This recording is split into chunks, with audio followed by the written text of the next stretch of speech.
explorateur urbain. J'arpente la ville et ses méandres, à la recherche de nouvelles voies. Cheminant sous la lumière des réverbères, la vanité me pousse à la recherche de la porte dérobée de l'enfer de Dante.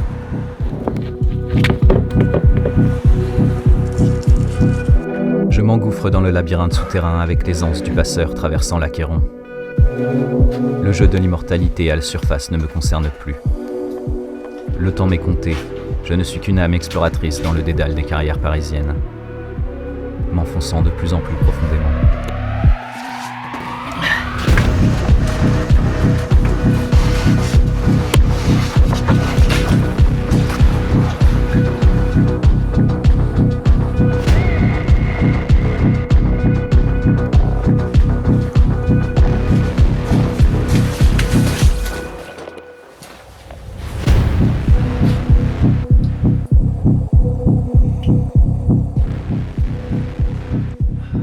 Je trône sur l'empire des morts de mon vivant et me perds dans l'imbroglio chargé d'histoire d'un lieu qui nous transcende.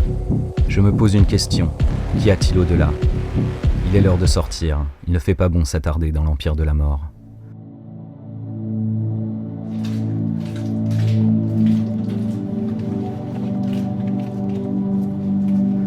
J'ai trouvé mon prochain objectif. Je transgresserai les enfers et m'enfoncerai plus profondément au cœur de la terre. Alea Iacta Est. J'arrive finalement au lever du jour. Ces rayons m'enivrent de lumière et je dois m'en nourrir. Il est l'heure de partir.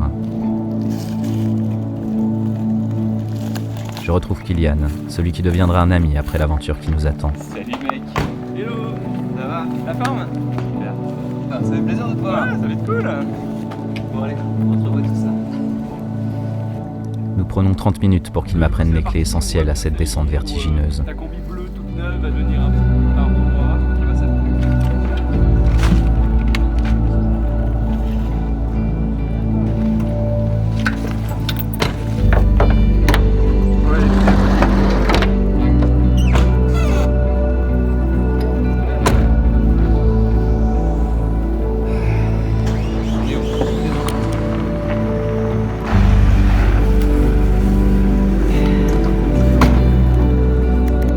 Je prépare consciencieusement l'équipement qui me sera nécessaire. Je ne l'ai jamais utilisé, mais mon guide me rassure. Je n'ai qu'une chose à faire, rester concentré.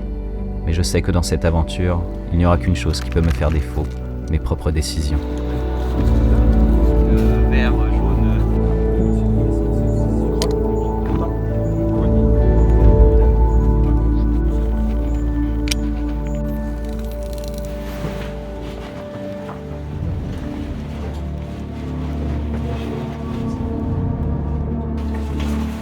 Peur viscérale, oppression, éblouissement. La roche et les ténèbres m'entourent. Seule la faible lumière de mon troisième œil perce la route des abîmes aux profondeurs insondables. Sous le ciel sans étoiles, je m'aventure avec la crainte de tout Gaulois. Les galeries se resserrent et l'obscurité des méandres m'inquiète et m'attire. Mais je suis prêt à lutter, au corps à corps avec la roche.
Je la ressens, je la perçois.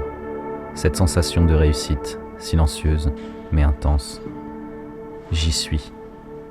600 mètres sous terre, Jules Verne lui-même en serait jaloux.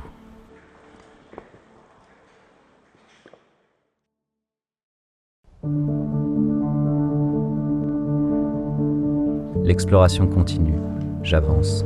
Je ne suis que de passage, un affamé se nourrissant de ta beauté obscure. Terre, mère, qui m'a donné naissance, accepte-moi en ton ventre, au sein de tes entrailles. Laisse-moi explorer, découvrir tes failles et les secrets les plus enfouis au fond de ton cœur. J'y trouve la rivière de la vie, où les curieux explorateurs s'engouffrent dans les siphons, seulement dotés du fil d'Ariane.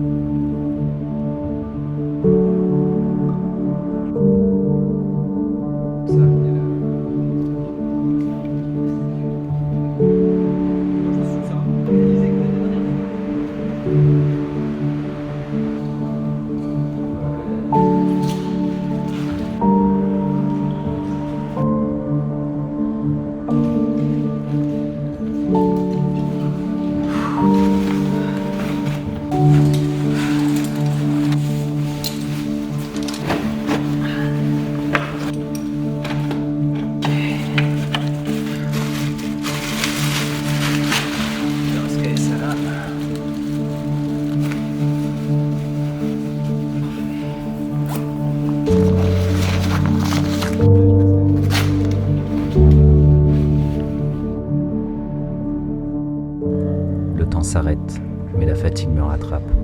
J'observe une dernière fois comme Pinocchio l'intérieur du ventre de la baleine. Terre, protège mon sommeil du monde extérieur et de tes fringales nocturnes. Protège-moi et oublie mon ingratitude le temps d'un songe. Laisse-moi rêver à ma renaissance. Allez, bonne nuit, gars. Bonne nuit, frère.